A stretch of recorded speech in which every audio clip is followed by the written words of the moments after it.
웅장한 유적지를 눈앞에 마주한 듯한 경외감을 느껴보십시오. 시멘트조차 없이 정교하게 쌓아올린 거대한 석재들. 마치 시간을 초월한 듯 태양의 움직임을 정확히 추적하는 평원의 거대한 원형 구조물. 현대의 레이저 측정 기술조차 오차를 감지하기 어려울 정도로 완벽한 피라미드의 기단. 그리고 2000년 가까운 세월 동안 굳건히 자리를 지키고 있는 콘크리트 돔. 현대의 교량조차 50년에 버티지 못하고 균열이 가는 현실을 떠올려 보십시오. 우리는 흔히 이러한 건축물들을 경이롭다 칭송하지만 그 이면에 숨겨진 불편한 진실에는 애써 눈 감아 왔는지 모릅니다. 과연 이러한 수준의 고도화된 기술은 대체 왜, 그리고 어떻게 가능했던 것일까요? 금속 도구 하나 없이, 문자 기록이나 정교한 계산법 없이, 크레인이나 컴퓨터와 같은 장비 없이 오늘날 우리조차 완벽하게 설명하기 힘든 건축물들을 그들은 어떻게 건설할 수 있었을까요? 그들은 왜 그토록 엄청난 규모의 건축물을 지어야만 했을까요? 이제 우리는 신화나 전설이 아닌 실제적인 증거를 통해 이 질문에 답하려 합니다. 매사추세츠 공가대학교, 즉 MIT에서 2023년에 발표한 연구, 그리고 2025년 케임브리지 고고학 저널에 실린 논문을 포함하여 2023년, 2024년, 2025년에 발표된 지구화학 연구와 유한 요소 모델링, 동료 평가를 거친 저널의 연구 결과들을 살펴볼 것입니다. 이러한 증거들이 제시하는 것은 신비주의적인 해석이 아닌 오히려 그보다 더 기이하고 놀라운 진실입니다. 그것은 바로 인간의 본성에 대한 가혹하리만치 냉철한 통찰입니다. 만약 당신이 교과서 너머에 깊이 있는 역사, 철저한 근거에 기반한 진실을 추구한다면 지금 바로 구독하십시오. 당신의 구독은 이러한 탐구 활동을 지속하는 데 가장 큰 힘이 될 것입니다. 그리고 지금 당신이 이 영상을 시청하고 있는 도시를 댓글로 남겨주십시오. 이 이야기는 린다 슈르가 주 저자로 참여하여 과학발전에 발표된 MIT의 2023년 연구와 퀘베클리 테페의 기하학적 계획에 대한 길 하클리와 아비고퍼의 케임브리지 고고학 저널 2025년 논문을 포함한 다양한 1차 자료를 바탕으로 구성되었습니다. 깊이 있는 지식, 정확한 수치, 그리고 이제 역사의 심층부로 함께 빠져들어가 봅시다. 지금으로부터 11,500년 전, 지금의 터키 남동부 지역으로 시선을 옮겨보겠습니다. 그곳에는 도시도 농경지도 없었습니다. 단지 사냥과 채집으로 삶을 이어가던 무리들이 있었을 뿐입니다. 그들은 계절에 따라 이동하며 야영지에서 잠을 청했고 아직 도자기를 만들거나 곡물을 재배하는 기술도 없었습니다. 그런데 이들은 석회암을 채굴하여 높이가 무려 5m 50cm에 달하고 무게가 50톤이나 나가는 기둥을 잘라냈습니다. 그리고 비옥한 초승달지대의 북쪽 끝, 오늘날 샨느우르파라고 불리는 도시에서 불과 10km 떨어진 언덕 위에 이 거대한 기둥들을 정교하게 원형으로 세웠습니다. 이곳은 터키어로 배불뚝이 언덕이라는 뜻의 괭베클리리 테페라고 불립니다. 독일의 고고학자 클라우스 슈미트는 1994년에 이곳을 발견하고 그 정체를 즉시 알아차렸습니다. 이곳은 단순한 무덤이나 지질학적 기형이 아니었습니다. 무언가 거대하고 계획적이며 심사숙고 끝에 만들어진 구조물이었던 것입니다. 발굴 작업은 2000년에 시작되었고 22에이커가 넘는 지역에서 20개가 넘는 석조 원형 구조물이 발견되었습니다. 최소 16개 이상의 원형 구조물이 아직 땅속에 묻혀 있는 것으로 추정됩니다. 현재 완전히 발굴된 지역은 전체 유적지의 불과 5%에도 미치지 못합니다. 가장 오래된 건축물은 방사성 탄소 연대 측정 결과 기원전 9600년경으로 거슬러 올라갑니다.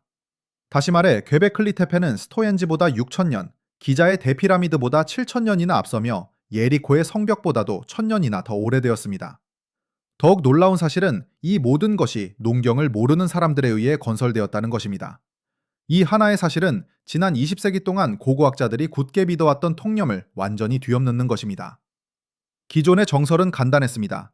먼저 정착 생활을 하고 농사를 지으며 잉여 식량을 확보한 후에 종교가 발생하고 그 후에야 거대한 건축물을 건설할 수 있다는 것이었습니다. 하지만 괭베클리 테페는 이러한 모델을 완전히 무너뜨렸습니다. 클라우스 슈미트는 이 유적지에서 10년을 보내면서 기념물 자체가 사람들이 정착하고 농사를 짓게 된 이유였을지도 모른다는 결론에 도달했습니다. 성당이 먼저 세워지고 그 다음에 신자들이 모여들었다는 것입니다. 세계에서 가장 많이 인용되는 고고학자 중 한 명인 얀 호더는 괭베클리 테페가 고고학 분야에 미치는 중요성을 평가하면서 다음과 같이 말했습니다. 모든 사람들은 복잡하고 미개적인 문명만이 기념비적인 유적지를 건설할 수 있으며 그러한 문명은 농업의 발명과 함께 등장했다고 생각했습니다. 괭베클리 테페는 이 모든 것을 바꿔놓았습니다. 호더는 계속해서 말했습니다. 이것은 사과가 가득 담긴 수레를 뒤집어 엎는 것과 같습니다. 우리의 모든 이론이 틀렸습니다. 이것은 단순한 변방의 의견이 아닙니다. 호더는 터키 중부에 위치한 차탈회위크 유적지의 발굴 책임자이며 차탈회위크는 세계에서 가장 많이 연구된 신석기 시대 정착지 중 하나입니다. 그러한 유적지를 이끄는 사람이 자신의 분야 전체의 전제가 잘못되었다고 말한다면 우리는 그 의미를 심각하게 고려해야 합니다. 발굴팀은 1995년부터 현재까지 샨느우르파 박물관과 독일 고고압 연구소가 공동으로 소유한 허가를 받아 끊임없이 작업을 진행해 왔습니다. 2025년까지 총 발굴 및 지구물리학 조사 면적은 약 22에이커에 달하며 현재 진행 중인 자기 및 집안 투가 레이더 조사를 통해 아직 발견되지 않은 지역에서 새로운 특징들이 꾸준히 드러나고 있습니다. 추가 발굴을 위한 예산은 상당하며 전 세계적인 관심이 쏟아지고 있습니다. 그리고 이 유적지는 2018년에 유네스코 세계문화유산으로 지정되었습니다. 같은 해 터키 정부는 현대적인 방문자 센터를 개장했고 이 유적지는 85만 명의 방문객을 끌어모았습니다. 이 숫자는 언뜻 보기에 많아 보이지만 매년 기자의 피라미드를 방문하는 1,400만 명에 비하면 미미한 수준입니다. 잠재적으로 훨씬 더 혁명적인 발견인 괭베클리 테페는 고고학계 외부에서는 여전히 거의 알려지지 않았습니다. 하지만 이 거대한 석조 유적은 과연 무엇을 의미하는 것일까요? 이 수수께끼를 풀기 위해서는 우리는 기존의 고고학적 관념을 뛰어넘어 더욱 깊은 곳으로 나아가야 합니다. 이제 공학적인 측면으로 시선을 돌려보겠습니다. 2020년 이스라엘 고대 유물 관리국의 길 해클리와 텔아비브 대학교의 아비에르 교수는 케임브리지 고고학 저널에 괭베클리 테페의 3개의 주요 원형 구조물에 대한 알고리즘 분석 결과를 발표했습니다. 그들은 직경이 20m에 달하는 가장 큰 구조물을 포함한 이 세 구조물이 시행착오를 거쳐 하나씩 건설된 것이 아니라는 사실을 밝혀냈습니다. 일관된 기하학적 패턴에 따라 하나의 프로젝트로 계획되었다는 것입니다. 알고리즘은 전체 배치를 규제하는 기본 설계를 보여주는 표준 편차 맵을 식별했습니다. 공간적 위계, 상징적 위계가 하향식으로 조직되었으며 즉흥적으로 만들어진 것이 아니라는 의미입니다. 해클은 논문에서 괭베클리 테페에서 문서화된 계획 방법, 즉 평면도 공식화와 기하학적 관계 사용을 포함한 이러한 능력은 연구자들이 이전에는 농업이 발명된 이후, 즉 약 1500년 전에 나타날 것이라고 가정한 능력이라고 결론지었습니다. 괭베클리 테페는 이러한 인지적 기준선을 최소 1000년 이상, 어쩌면 그 이상으로 앞당기고 있습니다. 그렇다면 누가 이 거대한 구조물을 건설했을까요? 이 질문은 여전히 미스터리로 남아 있습니다. 슈미트 팀은 부활절 섬의 비슷한 크기의 석상에 대한 토르 하이에르달의 실험을 참고하여 T자 모양의 기둥 하나를 채석장에서 건설 현장까지 15km 운반하는데 일주일에 50명에서 75명의 인력이 필요했을 것이라고 추정했습니다. 1917년 인도네시아 니아스 섬에서 유사한 거석 건축에 대한 기록에 따르면 525명이 사흘 동안 작업했다고 합니다. 다른 연구자들은 밧줄, 윤활제, 지렛대 등 더 최적화된 기술을 사용하여 주요 발굴 지역의 모든 구조물을 불과 12명에서 24명의 인력이 석 달 안에 건설할 수 있다고 추정했습니다. 불확실성의 범위는 매우 큽니다.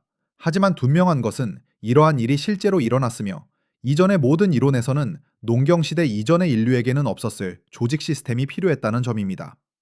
기둥 자체에는 복잡한 부조가 새겨져 있습니다. 여우, 사자, 가재, 새, 전갈, 그리고 몇몇 경우에는 여우 가죽띠를 두른 양식화된 인간 형상으로 보이는 조각도 있습니다. 유적지에는 부싯돌날 도구와 돌망치의 흔적이 남아 있습니다. 원자재는 능선 아래의 석회암 기반암에서 직접 채굴되었습니다. 또한 현장에는 최소 150세제곱미터의 물을 저장할 수 있는 기반암에 새겨진 물탱크로 이어지는 도랑이 있는 빗물 수집 시스템도 있습니다. 이것은 단순한 캠프나 임시시설이 아닌 완벽한 인프라입니다. 이전의 모든 이론으로는 불가능했을 사람들이 건설한 제대로 기능하는 복합시설인 것입니다. 하지만 여기서 간과해서는 안 될 점이 있습니다. 이 거대한 구조물을 건설한 사람들은 과연 누구에게, 무엇을 숭배하기 위해 이토록 엄청난 노력을 기울였을까요? 그들의 신앙과 세계관은 과연 무엇이었을까요? 이 질문에 대한 답을 찾는 여정은 우리를 더욱 심오한 미스터리의 세계로 이끌 것입니다. 차가운 돌, 그리고 만천년의 시간이 흘렀습니다. 이제 시계를 돌려 기원전 2500년경 잉글랜드 남부 솔즈베리 평원으로 가보겠습니다. 그곳에서 우리는 당시의 도구로는 풀 수 없을 것 같은 또 다른 건축학적 난제를 마주하게 됩니다. 바로 스톤헤지입니다. 대부분의 사람들이 상상하는 모습, 즉 거대한 수직 돌기둥들이 가로 석재인 인방으로 연결된 상징적인 원형 구조물은 고고학자들이 스톤헨지 3기라고 부르는 시기, 기원전 2600년에서 2400년 사이에 건설되었습니다. 사진에서 볼 수 있는 큰 돌들인 사르센 석재는 무게가 각각 25톤에 달합니다. 더 작은 청색 석재는 2톤에서 5톤 사이이며 240km 이상 떨어진 웨일스 프레셀리 힐즈에서 가져왔습니다. 2020년 데이비드 내시와 그의 동료들이 사이언스 어드밴시스에 발표한 지구화학적 기원 연구는 미량 원소 분석을 통해 스톤헨지의 주요 거석 사르센 석재 52개 중 50개가 북쪽으로 약 25km 떨어진 말버러 다운즈의 웨스트우즈 삼림 지역의 화학적 특징과 일치한다는 것을 확인했습니다. 이는 수세기에 걸친 논쟁을 해결한 쾌거였습니다. 2025년 내시와 그의 동료 티제이크 R 시보로스키는 아르케오메트리의 논문을 발표하여 경쟁팀의 주장에 맞서 방법론을 옹호하며 다중표본 통계를 사용하여 웨스트우즈가 주요 공급원임을 재확인했습니다. 청색 석재는 빙하가 아닌 사람에 의해 영국 전역으로 운반되었다는 사실이 동위원소 연구를 통해 확인되었습니다. 고고학 과학저널의 2025년 8월호 논문에서는 스토헨지 남쪽 입구에서 발견된 신석기 시대 소의 치아에서 스트론튬과 납을 채취하여 그 기원을 웨일스로 추적하고 그 시기를 기원전 2995년에서 2900년경으로 추정했습니다. 소들이 웨일스에서 돌을 끌어온 것입니다. 이 거대한 물류 네트워크는 대륙 전체 규모에 걸쳐 있었습니다. 하지만 건설자들이 그 돌들을 가지고 무엇을 했는지도 주목해야 합니다. 수평 인방, 즉 폐쇄 석재는 모르타르가 아닌 장부총 맞춤으로 제자리에 고정되어 있습니다. 각 수직 기둥의 상단에는 돌출된 돌핀이 있습니다. 인방의 하단에는 그에 상응하는 오목한 소켓이 있습니다. 인방은 핀 위에 내려놓고 제자리에 고정됩니다. 이는 로마 제국 3000년 전 바람이 거센 평원에서 50톤의 암석에 적용된 목공 기술입니다. 이음매는 오차 범위 내에서 정확하게 맞춰져 있습니다. 4500년 동안 완벽하게 들어맞고 있는 것입니다. 이 기념물은 또한 일종의 도구이기도 합니다. 주축은 하지의 일출과 동지의 일몰과 정확하게 일치합니다. 이는 고대 유물 연구가인 윌리엄 스터클리가 1700년대에 처음 공식적으로 언급했으며 현대적인 측정으로도 확실하게 확인되었습니다. 잉글리시 헤리티지를 위해 리버풀 대학교 출판부에서 발행하고 클리스와 아만다 체드번이 저술한 2024년 히스토릭 잉글랜드 연구팀의 책에서는 스토헨지의 건축 양식이 지평선에서 동지 즈음 해가 뜨고 지는 정확한 지점을 볼 수 있도록 특별히 설계되었다고 밝혔습니다. 대략적인 것이 아니라 정확한 지점입니다. 달의 움직임 또한 구조에 반영되어 있습니다. 주요 원 밖에 위치한 작은 직사각형 표식인 4개의 스테이션 스톤은 긴 면이 대략적으로 달의 최남단 동쪽과 최북단 서쪽과 정렬되어 있는데, 이는 천문학자들이 달의 거대 정지라고 부르는 현상, 즉 달의 뜨고 지는 지점의 극단적인 한계로 18.6년마다 반복됩니다. 본머스 대학교는 2024년에서 2025년 사이에 스테이션 스톤과 관련된 달의 출현을 기록하면서 거의 한 세대에 한 번 발생하는 이 현상을 기록했습니다. 왕립천문학회, 옥스퍼드 대학교, 레스터 대학교와 협력하여 수행된 연구에서는 이러한 정렬을 확인했습니다. 이러한 보정을 달성하려면 수십 년에 걸친 체계적인 하늘 관찰이 필요합니다. 이는 이 돌들을 놓은 사람들이 백악질의 첫 번째 수직도를 받기 전에 최소한 한 번에 완전한 18년 주기 동안 달을 관찰했다는 것을 의미합니다.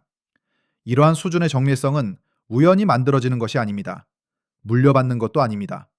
오직 눈과 기억에만 의존하여 어둠 속에 서 있는 여러 세대의 사람들이 노력으로 얻어내는 것입니다. 그러나 이 모든 정교함에도 불구하고 풀리지 않는 의문은 남습니다. 스토헨지를 건설한 사람들은 과연 무엇을 숭배했으며 그들의 천문학적 지식은 어디에서 비롯된 것일까요? 그리고 이 거대한 구조물이 그들에게 어떤 의미였을까요? 이제 시선을 돌려 대서양을 건너 서기 천년경 페루의 쿠스코로 향합니다. 잉카 제국은 막 융성기의 정점을 향해 치닫고 있었습니다. 쿠스코 북쪽 능선, 해발 3,700m가 넘는 고지대에서 사파, 잉카 파차쿠티의 지휘 아래 막대한 노동력이 동원되어 오늘날 삭사이 와망이라 알려진 거대한 복합 건축물을 건설하고 있었습니다.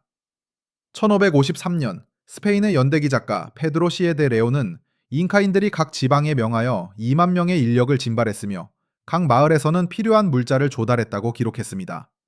이들의 임무는 무게가 최대 200톤에 달하는 석회암 덩어리들을 옮겨 틈새 하나 없이 정밀하게 맞추는 것이었습니다. 15세기 이후 이곳을 방문한 모든 이들이 감탄했듯 돌틈 사이로는 종이 한 장조차 통과할 수 없었습니다. 모르타르도 시멘트도 없이 심지어 모래조차 그 틈을 메우지 못했습니다. 돌들은 다각형으로 불규칙한 형태를 띠고 있습니다. 어떤 것은 12개 이상의 뚜렷한 면을 가지고 있으며 마치 3차원 퍼즐처럼 서로 맞물려 지그재그 형태의 테라스 벽을 수백 미터에 걸쳐 형성하고 있습니다. 세 개의 주요 벽 중 가장 긴 것은 길이가 약 400m에 달하며 평균 높이는 6m입니다. 가장 낮은 층에 있는 가장 큰 돌들은 개별적으로 높이가 4m에 이릅니다. 이들은 어떻게 그토록 정밀하게 돌들을 맞출 수 있었을까요? 건축가 장피에르 포르체는 1983년 잉카의 석재 채굴 및 가공에 대한 연구 논문을 발표했습니다. 이 논문은 오늘날까지도 기본적인 참고 자료로 활용되고 있는데 그는 돌들이 마모를 통해 형태를 갖추게 되었다고 주장했습니다. 즉, 돌을 다른 돌 위에 놓고 사암과 돌을 연마제로 사용하여 표면이 맞춰질 때까지 문질렀다는 것입니다. 산업적인 규모로 시행착오를 거듭하며 때로는 하나의 돌을 다듬는데 몇 주, 심지어 몇 달이 걸리기도 했습니다. 삭사이 와망의 모든 돌에서 볼 수 있는 둥근 모서리는 바로 이러한 과정의 결과입니다. 이는 접합부의 응력을 줄여 측면 하중을 더 넓은 접촉면으로 분산시키는 역할을 합니다. 단순한 장식이 아니라 정교한 기계공학의 산물인 것입니다. 벽은 안쪽으로 3도에서 5도, 때로는 10도까지 기울어져 있습니다. 이러한 경사는 측면 충격에 대한 저항력을 높여줍니다. 쿠스코는 서반구에서 가장 지진 활동이 활발한 지역 중 하나입니다. 2024년 건설 및 건축 자재에 발표된 논문에서 리파와 공동 연구자들은 삭사이와망 벽의 일부에 대한 유한 요소 분석을 실시했습니다. 그 결과 이 구조물이 지진 발생 시 집안 가속도를 지구 가속도의 20%까지 흡수할 수 있는 것으로 나타났습니다. 이는 해당 지역에서 기록된 주요 지진에 해당하는 수치입니다. 쿠스코에 세워진 스페인 식민지 시대의 건축물들은 모르타르를 사용한 직선 형태의 벽으로 인해 정복 후 수세기 동안 여러 차례 지진으로 무너져 내렸습니다. 반면 그들이 기초로 삼았던 잉카의 벽은 손상되지 않은 채로 남아 있었습니다. 스페인 사람들은 문자 그대로 자신들이 복제할 수 없는 구조물 위에 건물을 지었던 것입니다. 이것은 과도한 엔지니어링이라고 할 수 있을까요? 건축가들이 그 대신 무엇을 할 수 있었을지 생각해 보십시오. 지는 모르타르를 사용한 단순한 잡석벽은 필요한 노력의 극히 일부만으로도 충분했을 것입니다. 그것만으로도 울타리와 테라스의 기본적인 기능은 수행할 수 있었을 것입니다. 그러나 잉카인들은 대신 하나의 벽을 쌓는데 수년을 투자하기로 결정했습니다. 기본적인 기능에 필요한 수준을 훨씬 뛰어넘는 정밀성을 추구한 것입니다. 그 결과 주변의 모든 것을 파괴하는 지진에도 견딜 수 있는 벽이 탄생했습니다. 그들이 추상적인 개념으로 물리학을 이해했는지 아니면 건물이 서 있는지 무너지는지를 수세대에 걸쳐 관찰하며 경험적으로 배웠는지는 알 수 없지만 결과는 동일합니다. 그곳에는 분명한 공학 기술이 존재합니다. 2024년 건설 및 건축 자재에 발표된 지진 모델링에 관한 논문은 페루 문화부의 승인을 받아 발표되었으며 2030년까지 해당 지역을 포괄하는 갱신된 삭사이와망 국가 종합계획에 적극적으로 통합된 수학적 증거를 제공합니다. 하지만 이토록 정교한 기술이 과연 삭사이와망에만 적용되었을까요? 잉카인들은 왜 그토록 엄청난 노력을 기울였을까요? 그들의 꿈과 희망은 무엇이었을까요? 다시 고대 공학의 정점에 섰던 기자의 대피라미드로 시선을 돌려보겠습니다. 이 거대한 구조물은 기원전 2500년경 이집트 제4왕조의 파라오 쿠푸의 지시로 건설되었습니다. 우리는 이 사실을 이집트의 기록, 피라미드와 주변 기지 복합시설과의 공간적 연관성, 그리고 2018년 와디 알자르프 항구에서 발견된 파피루스에서 확인할 수 있습니다. 이 파피루스에는 메레르라는 물류 담당 관리자의 일지가 담겨 있는데 그는 투라 채석장에서 기자까지 석회암을 운반하는 데 관여했습니다. 일지에는 공급망과 운영 세부 사항이 상세히 기록되어 있습니다. 이는 대피라미드 건설에 대한 가장 오래된 직접적인 기록입니다. 피라미드에는 약 230만 개의 석회암과 화강암 블록이 사용되었으며 평균 무게는 2.5톤에 달합니다. 내부방에 있는 일부 블록은 50톤이 넘습니다. 왕의 방 내부에 사용된 화강암은 나일강 상류 800km 이상 떨어진 아스완에서 채석되었습니다. 2025년 네이처 헤리티지 사이언스에 발표된 건설 관리 연구에서는 물류 속도를 재분석했습니다. 약 20년에서 23년으로 추정되는 건설 기간 동안 230만 개의 블록을 쌓으려면 건설 기간 내내 매일 평균 300개의 블록을 쌓아야 했습니다. 같은 해 네이처에 실린 지몬 안드레아스 쇼잉의 논문에서는 거대한 갤러리와 상승 통로를 잠재적인 내부 균형추 램프 시스템으로 분석했습니다.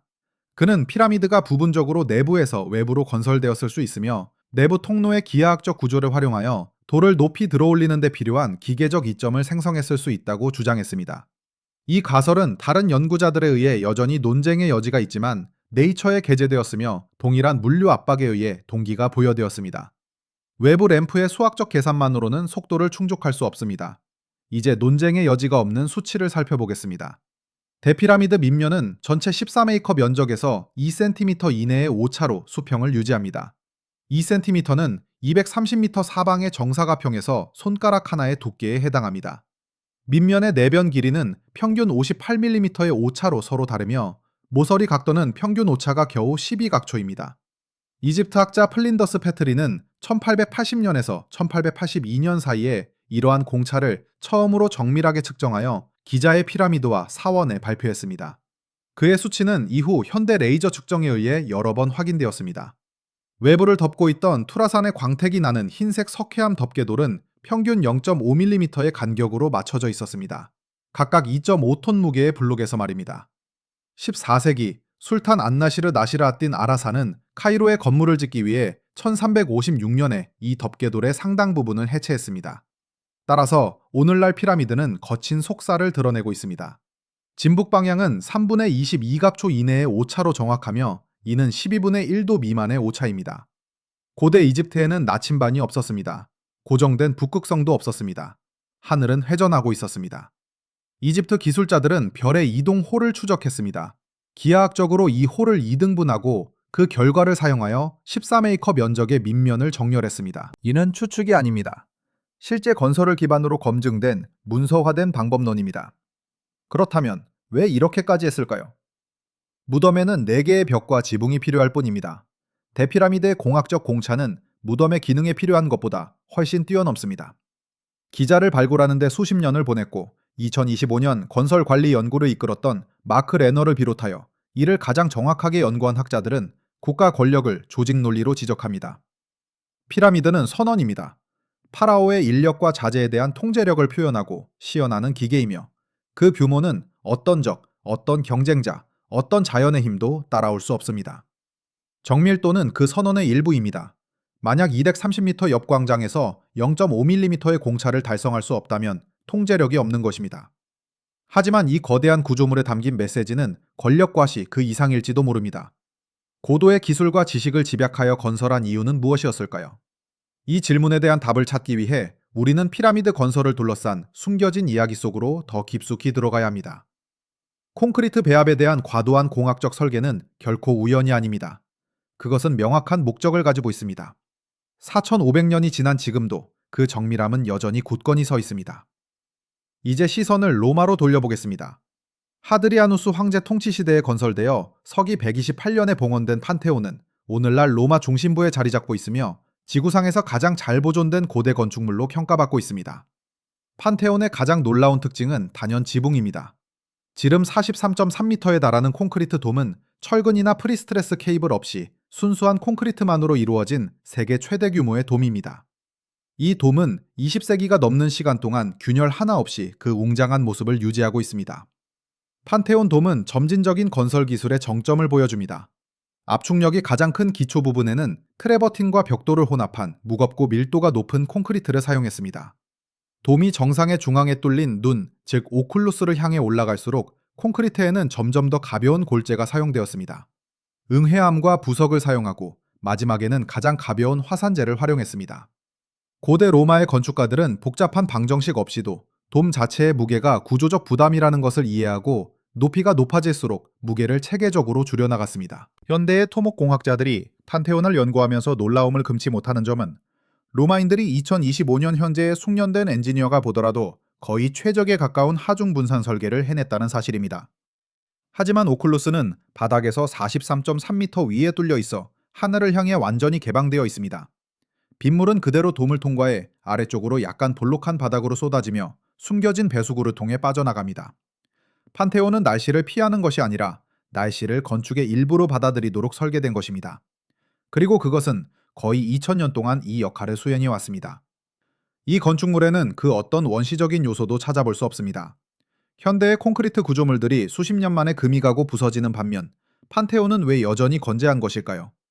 이 질문에 대한 만족스러운 과학적 해답은 오랫동안 찾을 수 없었습니다. 그러다 2023년 제미테, 하버드, 그리고 이탈리아와 스위스의 연구소들이 협력하여 고대 로마 콘크리트의 내구성에 대한 기계론적 통찰이라는 제목의 논문을 과학학술지 사이언스 어드밴시스에 발표했습니다. 주 저자인 린다 시무르와 공동 수석 저자인 아드미르 마식은 이탈리아의 프리베르는 고고학 유적지에서 채취한 콘크리트 샘플을 수년간 분석했습니다. 그들은 에너지 분산형 엑스레이 분광법, 분말 엑스레이 회절, 공초점 라만 현미경을 사용하여 콘크리트를 정밀하게 분석했습니다. 그 결과 그들은 기존의 설명을 완전히 뒤바꿀 만한 사실을 발견했습니다. 수십 년 동안 로마 콘크리트의 내구성은 주로 포촐라나, 즉 나폴리만 근처의 포주올리시에서 채취한 화산재 덕분이라고 믿어져 왔습니다. 포촐라나는 석회 및 물과 반응하여 강력한 수병성 시멘트를 형성합니다. 이 설명은 어느 정도는 옳았지만 완전하지는 않았습니다. 시무로와 마식 연구팀은 로마 콘크리트가 석회질 혼합물, 즉 콘크리트 매트릭스 전체에 박혀 있는 작고 밝은 흰색의 광물 덩어리도 포함하고 있다는 사실을 밝혀냈습니다. 이러한 석회질 혼합물은 이전에도 관찰되었지만 단순히 콘크리트 혼합이 잘못된 증거로 간주되어 무시되었습니다. 그러나 실제로는 기능적인 요소였습니다. 로마인들은 소석회가 아닌 생석회를 사용하여 콘크리트를 혼합했습니다. 즉, 냉각수를 사용하여 석회를 먼저 중화하는 대신 고온에서 미결합 산화칼슘을 화산재 및 물에 첨가했습니다. 마식이 고온 혼합이라고 명명한 이 기술은 그들이 관찰한 것과 정확히 일치하는 석회질 혼합물의 분포를 만들어냅니다. 열은 소석회로는 유발할 수 없는 화학 반응을 가능하게 합니다. 또한 경화 및 결합 시간도 크게 단축합니다. 그러나 핵심은 콘크리트에 미세한 균열이 발생했을 때 일어나는 현상입니다. 콘크리트가 수십 년 동안 사용되다 보면 필연적으로 균열이 생기기 마련입니다. 이러한 균열은 취약하고 표면적이 넓은 나노 코팅 구조를 가진 석회질 혼합물을 통과하는 경향이 있습니다. 물이 균열에 들어가자마자 석회질 혼합물이 용해되어 칼슘을 방출합니다. 이 칼슘은 탄산칼슘으로 재결정화되어 내부에서부터 물리적으로 균열을 메웁니다. 콘크리트가 인간의 개입 없이 자동으로 스스로 치유하는 것입니다. 현대 콘크리트는 정반대로 작동합니다. 균열이 생기고 물이 침투하고 강철 보강재가 부식되기 시작하고 부식이 팽창하고 균열이 넓어집니다. 결국 수십 년 안에 구조물을 수리하거나 교체해야 합니다. 반면 로마 콘크리트는 강철은 없지만 석회질 혼합물이 있어 스스로 상처를 봉합합니다. 2025년 12월 시무르, 마식 및 그들의 동료 연구진은 학술지 네이처 커뮤니케이션즈에 발표된 추가 연구에서 서기 70기 9년 베수비오 화산 폭발로 멈춰버린 폼페이에 손상되지 않은 건설 현장인 완트 지역에서 갓 채취한 재료를 사용했습니다. 이 재료는 폼페이 고고학공원의 허가를 받아 2024년 1월부터 2025년 5월 사이에 채취되었습니다. 분석 결과 생석회가 물을 첨가하기 전에 포촐라나와 건식으로 미리 혼합되었으며 이러한 순서가 석회질 혼합물을 형성한다는 사실이 명확하게 확인되었습니다. 또한 용해되는 석회질 혼합물에서 나온 칼슘 이온이 외부로 확산되어 시간이 지남에 따라 골재와 바인더 사이의 결합을 강화하는 탄산칼슘 다형체를 형성하는 골재 매트릭스 계면의 리모델링도 문서화되었습니다. 콘크리트는 시간이 지날수록 더 강해지는 것입니다. 판테온 돔은 로마인들의 우연한 행운이 아닙니다. 그것은 로마 엔지니어들이 제국 전체에서 최소 수세기 동안 개발하고 개선하고 적용해온 건축화학의 산물입니다. 하지만 바로 이 지점에서 과도한 공학적 설계에 대한 의문이 날카롭게 제기됩니다. 로마인들은 더 단순한 콘크리트를 사용할 수도 있었습니다. 그들은 200년 정도 버틸 수 있는 배합으로 판테온을 지을 수도 있었습니다. 그것만으로도 충분했을 것입니다. 대신 그들이 건설한 돔은 거의 2000년 동안 서 있으며 구조적으로 곧 붕괴될 기미는 전혀 보이지 않습니다. 구글의 컴퓨터 하드웨어 부서에서 근무하며 MIT의 잭슨과 함께 로마 콘크리트의 유사체를 연구한 연구원 필립 브루노의 평가에 따르면 판테온은 인류 역사상 가장 내구성이 뛰어난 건축자재 후보입니다. 200년만 버티면 되는데 왜 2000년을 내다보고 건설했을까요? 로마의 엔지니어링적 해답은 간단합니다. 황제가 영원을 명했기 때문입니다. 신전은 모든 경쟁자와 모든 제국보다 오래 살아남아야 하기 때문입니다. 콘크리트에 기록된 메시지는 당신의 이름이 전설이 되었을 때에도 읽을 수 있어야 하기 때문입니다. 과도한 공학적 설계는 신학적이며 내구성은 정치적인 것입니다. 하지만 이토록 놀라운 건축 기술 뒤에는 감춰진 이야기가 있습니다. 로마인들은 어떻게 이러한 지식을 얻었으며 그들은 이 지식을 통해 무엇을 이루려 했을까요? 그리고 이 모든 것을 가능하게 했던 숨겨진 동기는 무엇이었을까요? 그 해답을 찾기 위해 우리는 시간을 거슬러 올라가야 합니다. 2017년 연구자 메리 잭슨은 한 팀을 이끌고 로마 시대 해양 콘크리트에 대한 연구 결과를 발표했습니다. 특히 오늘날 이스라엘의 카이사레아 마리티마에 있는 항구 구조물에 대한 연구였는데, 이 구조물들은 기원전 22년에서 기원전 15년 사이에 건설되었습니다. 이 방파제에는 3만 5천 세제곱미터의 콘크리트가 사용되었는데, 이 콘크리트는 800km 떨어진 포철리에서 곡물선으로 실어온 포철리 화산재를 사용하여 바다에 직접 부어 만들어졌습니다. 바닷물이 2000년 동안 굳어진 구조물을 통과하면서 화산재의 일부를 용해시켰고, 그 결과 희귀한 알루미늄 토보모라이트와 필립사이트 결정이 자라났습니다. 놀랍게도 항구 콘크리트는 바닷물의 영향으로 더 부드러워지는 것이 아니라 오히려 더 단단해졌습니다. 반면 현대의 항구 콘크리트는 염분과의 접촉으로 인해 불과 수십 년 만에 부식됩니다. 잭슨 팀은 로마 시대의 해양 콘크리트 제조법을 인류 역사상 가장 내구성이 뛰어난 건축자재 후보라고 묘사했습니다. 2000년 전에 파도 속에 부어진 방파제는 여전히 견고하게 남아 있습니다. 자, 이제 이 모든 것을 종합적으로 살펴보고 고고학계에 진정한 불편함을 안겨주는 질문을 던져보겠습니다. 로마인들은 어떻게 이런 콘크리트를 만들 수 있었을까요? 그들은 현대 과학이 따라잡는데 2000년 이상이 걸린 기술을 어떻게 터득했을까요? 그리고 더 중요한 것은 그들이 우리에게 숨기고 있는 다른 비밀은 무엇일까요? 더 많은 자료와 검증된 발견들을 접하고 싶으시다면 지금 바로 구독하시고 댓글로 여러분이 계신 도시를 알려주십시오. 이것이 저희가 이 탐구를 지속할 수 있는 가장 좋은 방법입니다. 그리고 이 영상에서 언급된 모든 주장은 명확히 출처가 명시된 연구 또는 발굴 보고서와 직접 연결되어 있습니다. 예를 들어 2020년 허클리와 고퍼의 케임브리지 고고학 저널 논문, 2023년 소르와 마사지의 사이언스 어드밴시스 연구, 2024년 리파의 건설 및 건축자재 논문, 2025년 이보로프스키의 아르케오메트리 연구, 그리고 2025년 12월에 발표된 에미테 폼페이 팀의 네이처 커뮤니케이션즈 논문 등이 있습니다. 이것은 단순한 다큐멘터리가 아닙니다. 여러분 스스로 확인할 수 있는 1차 자료들입니다. 자, 이제 다시 질문으로 돌아가 보겠습니다. gö베클리 테페는 수렵 채집인들이 부싯돌 도구를 사용하여 건설했습니다. 학자들은 이전에는 정착한 농경 사회에만 기하학적 계획 원칙을 적용했다고 생각했습니다. 스토이알지는 달의 주기에 맞춰 정렬되었는데 그 주기는 18해하고 6개월이나 지속됩니다.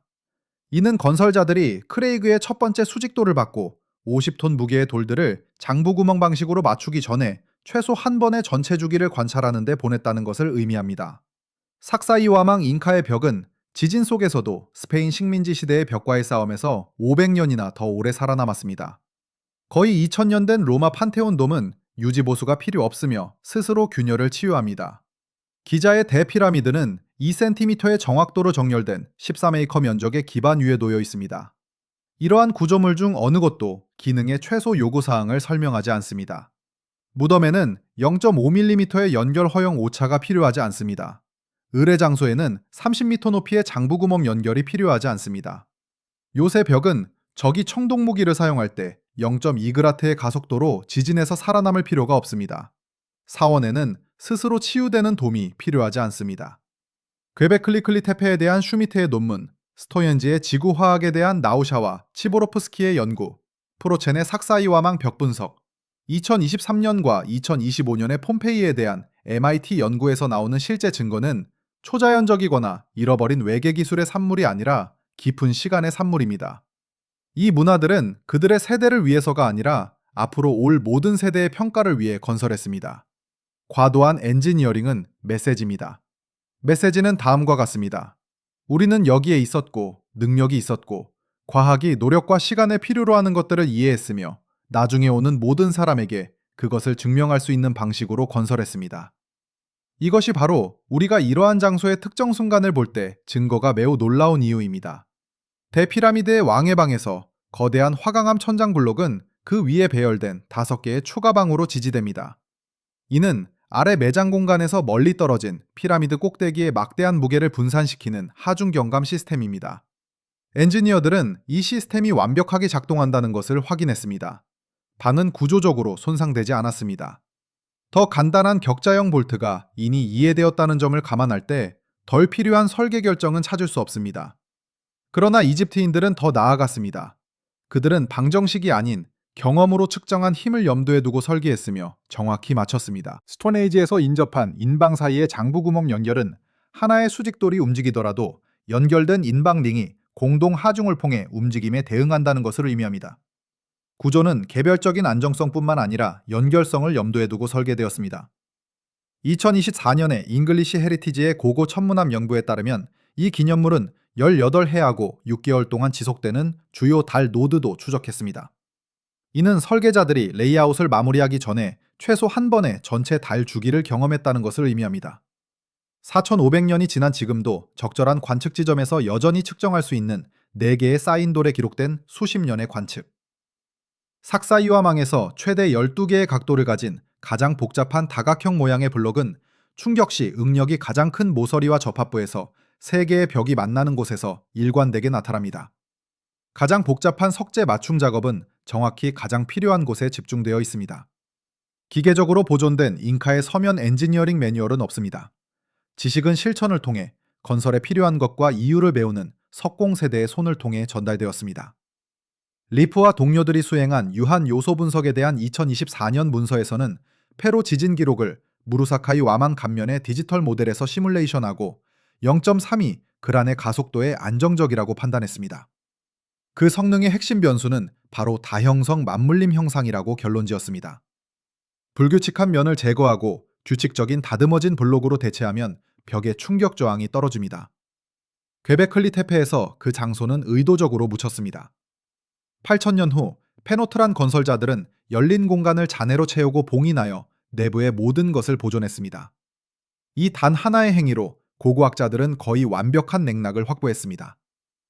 25세기 후 그 장소를 묻기로 한 별정으로 길 하클리와 아비고퍼는 2020년에 그들의 알고리즘을 실행하고 기본적인 기하학적 패턴을 발견할 수 있었습니다.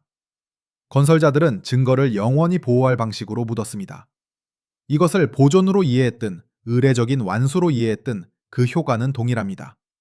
과도한 엔지니어링을 목적과 분리할 수 없습니다. 대피라미드는 영원을 위해 건설되었으며 그 허용 오차는 건설자들이 그 단어를 문자 그대로 이해했음을 증명합니다. 스톤에이지는 인간의 한 세대 이상이 걸리는 주기를 추적하기 위해 건설되었습니다. 이는 건설자들이 지식을 소유한 모든 사람보다 오래 지속되도록 계획했다는 것을 의미합니다. 삭사이와망은 건설자들이 단 하나의 방정식도 기록하지 않고도 작동하는 건설 방법을 사용하여 지진대에서 지진을 견딜 수 있도록 건설되었습니다. 로마 콘크리트는 자체 치유 재료를 만드는 레시피로 화산재와 함께 뜨겁게 혼합되었으며 로마인들은 그것으로 지은 모든 것이 여전히 서 있는 동안 작동한다는 것을 알았습니다. 이러한 각 구조물은 사람과 시간 사이의 관계에 대한 진술입니다. 제한으로서의 시간이 아니라 관객으로서의 시간입니다. 과거의 건축가들이 우리에게 남긴 메시지는 무엇일까요? 그 답을 찾는 여정은 이제부터 시작입니다. 작업 조직 자체를 한번 심도 있게 살펴봅시다.